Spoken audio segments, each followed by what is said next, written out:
Hello everyone, I am going to do a presentation on Between the Acts by Virginia Woolf, and without further ado, let's get started. So the life of Virginia Woolf first, in case you're wondering who she is, but she's a very famous writer from England. She was born to a wealthy family in London and was educated by her mother domestically, who didn't believe in formal education for women. And sadly, that was the uh, ideas going on around that time because um, more and more women were getting formally educated more and more around about 100 to 50 years ago, but still there were lots of other people that didn't believe in formal education for women. But nevertheless, Virginia Woolf attended King's College London and she married Leonard Woolf in 1912, and later the two founded Hogarth Press in 1917, which published many of Woolf's works. So you can say that she and her husband worked together to see the Virginia Woolf's works see the light of day. And sadly, she suffered from depression and mental illness throughout her life. And um, very tragically, she committed suicide in 1941, throwing herself into a river. And she actually wrote a letter to her husband saying that she couldn't handle the pain in her mind anymore, and to relieve herself of her pain, she had to commit suicide, had to end her life. But that is a very sad story, but that is a true story. So even if you're a famous writer, I guess you couldn't avoid mental pain in a way. And what is truly a happy writer writing life, and who knows about that? I'm not sure, but I hope other writers don't commit suicide. Okay, next slide. So more about Between the Acts. It's the last novel of Virginia Woolf, published posthumously, meeting after her death, and shows her life of a rural village in the heart of England before the dawn of World War II, and shows the conflict between the quiet town and the stirrings of London. Um, and shows the discontent of one of the protagonists, Lisa, about her gender role as a wife and mother. And the novel has a play within a play, and actually there's an entire pageant, a play event going on in the town, and the entire village is participating. And one of the characters, called Miss Latrobe, is the director. And and this novel explores the dual roles of Isa as a wife and mother, and also her affections towards this farmer, this handsome farmer that I will say later in the video.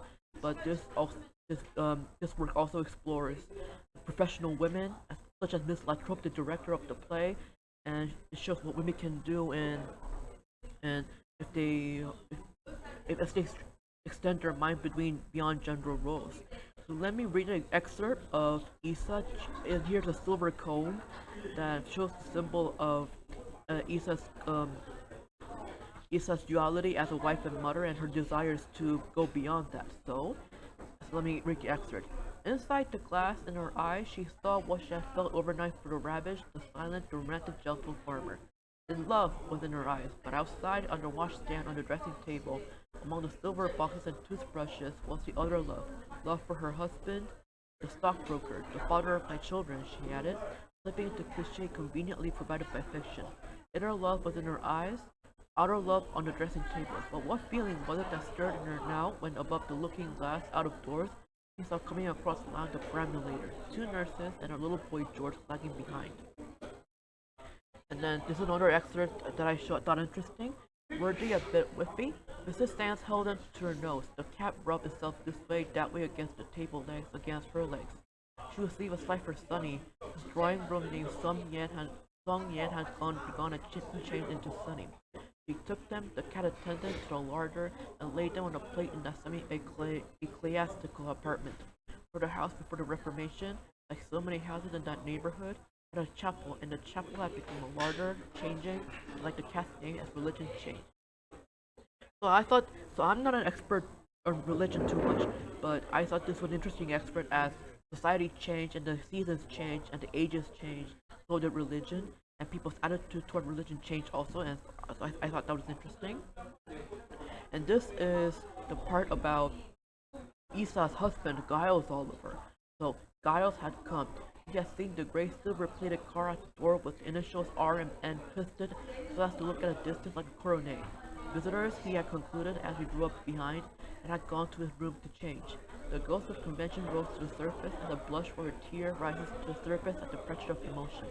so the car touched his training. Must change, and he came into the dining room looking like a cricketer in flannels wearing a blue coat with brass buttons, so he was enraged. Had he not read in the morning paper and the train that 16 men had been shot, others imprisoned, just over there across the Gulf in the flat land which divided them from the continent? Yet he changed. It was Aunt Lucy, waving her hand at him as he came in, who made him change. He hung his grievances on her, as one hangs a coat on a hook, instinctively. So this shows the duality of a man called Giles Oliver. He is a stockbroker, and he is very angry about the things going on in the continent as war was about to begin, but his hometown is so quiet. And the play proceeds with the story of the history of England, and the actress forgets her lines. The director, Miss Latrobe, is frustrated with the proceedings of the play. The gramophone here is an imagery in which evokes the nervous sentimentality of everyone in the novel, including the audience who has come to watch Latrobe's play, although they don't know what the play means.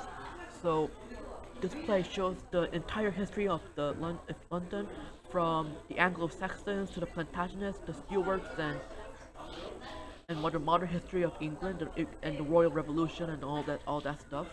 And in the story, the gramophone doesn't work.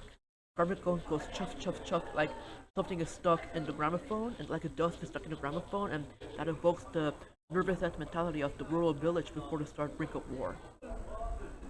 And as one of the audience, he continued, words now put on meaning. I will offer very humbly, for I am not a critic, and he touched the white gate that it closes into yellow forefinger. My interpretation, no, that is too bold a word. The gifted lady, he looked around. Latrobe was invisible, he continued. Speaking merely as one of the audience, I confess I was puzzled. For that, what reason, I asked, were we shown these scenes? Briefly, it is true, the means at our disposal this afternoon were limited. Still, we were shown at different groups. After the play, the Reverend Streatfeild confesses along with the villagers that he did not get the content of the play, but that everything is part of a whole. So this is just small discussion questions that I have for my initial modernism, skills of reading modernism class, and to just go over them for food for thought. Number one, do you think the play performed in the novel is most literary device to serve as a counterpoint of the situation between Lisa and her husband and the dissatisfaction they have with each other? Do you think it's effective? Number two, there are allusions and traditions that the character William Dodge is gay. What do you think is Woolf's intention to put William in the story?